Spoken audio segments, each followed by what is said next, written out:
Hi guys, we already completed this first section of the notes in class. However, there might have been people who were absent or those who might have missed a few things. So I'm going to go ahead and go through this really quickly for those students. A chemical reaction is a change in which one or more substances are converted into entirely new substances. When we studied physical and chemical changes, we did learn about chemical changes, and you will recall that the products can be way different from the reactants in terms of their properties. When we represent a chemical reaction, we use a chemical equation. And this is sort of a model for what it looks like. The A plus B represent the reactants, the C plus D represent the products, and the arrow sign is read as yields or produces or forms. Just remember that the reactants are on the left and they are the substances that are undergoing the chemical change, and the products are on the right, and those are the ones that are formed by the chemical change.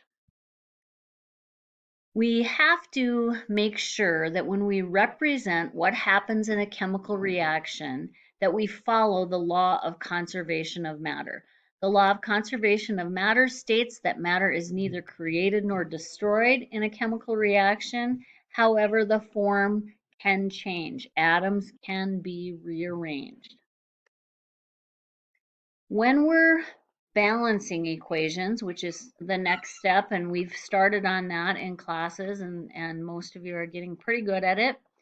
But remember that you balance an equation by using coefficients, which basically are multipliers. They are multiplying everything that follows them.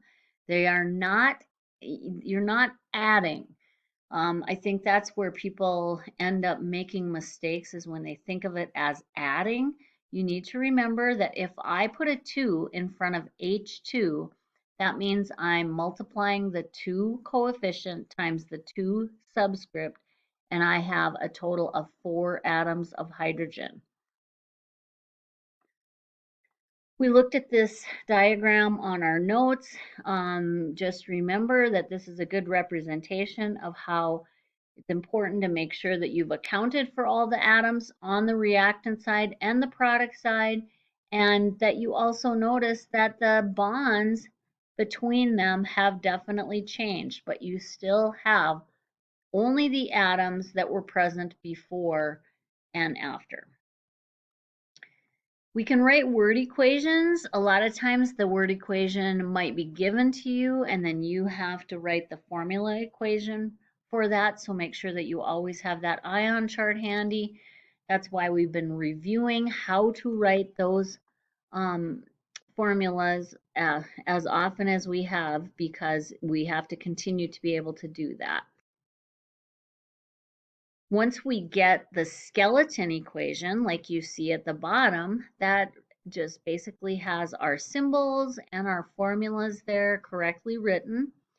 Remember that the skeleton equation, like this one at the bottom, is definitely not balanced. A balanced equation is one in which we have the exact same number of each kind of atom on both the reactant and the product side. Sometimes you see symbols like S and G and L. We don't always use them. We're not required to use them, but just so it doesn't throw you off, you might see them in an equation. They simply refer to the state of matter. Sometimes we also use arrows going up for a gas or going down for a precipitate. The ones that you always will have are at the bottom, the plus, which would separate 2 or more reactants or products, and then the arrow going to the right, which would be meaning yields.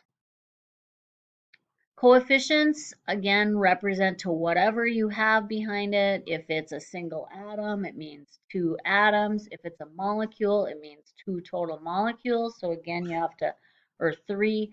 So again, you have to multiply everything. And then the 4 in front of an ionic formula there means 4 total units of magnesium oxide. Down at the bottom or of the first page of notes there, the steps for balancing. These are, suggested steps. You could open up another resource and find steps being written slightly differently. The thing to remember, you guys, it's trial and error. You've got to try some different things and see what works for you. Remember that you can start on the product side, you can start on the reactant side. It's totally up to you. The one thing I'll tell you is that you want to start with an element that is unbalanced.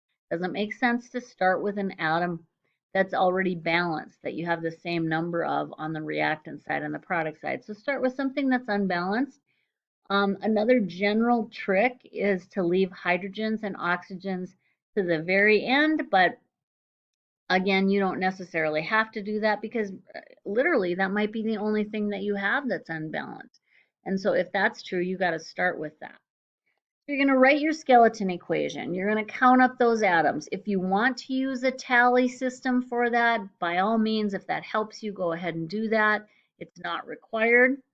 You are going to start adding in coefficients. Again, I hesitate to use the word add here because it makes you think, oh, I'm adding atoms. I'm not adding. Those coefficients represent a multiplier of anything that's behind it. Please, please, please never change subscripts in order to balance. That is a cardinal rule. You cannot do that. Once you have a formula in front of you, it's tempting because it seems like it would be the easy thing to do. But you can't do that because that would actually change the whole structure of an atom. And of course, we cannot do that.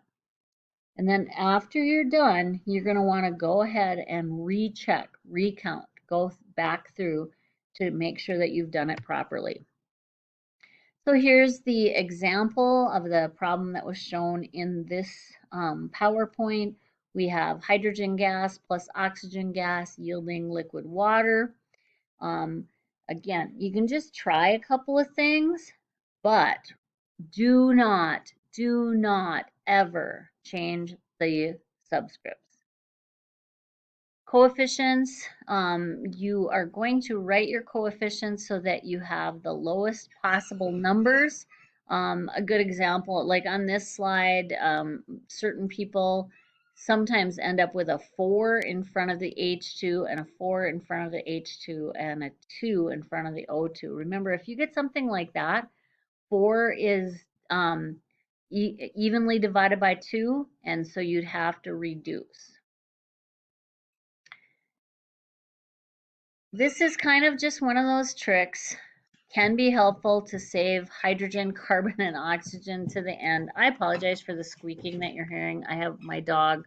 I bought him a new toy today, and he won't leave it alone. So my apologies for the squeakiness. And he keeps putting it underneath one of the end tables. Like I know he's doing it on purpose. So anyway, he's a goofy dog. All right, that's it, folks.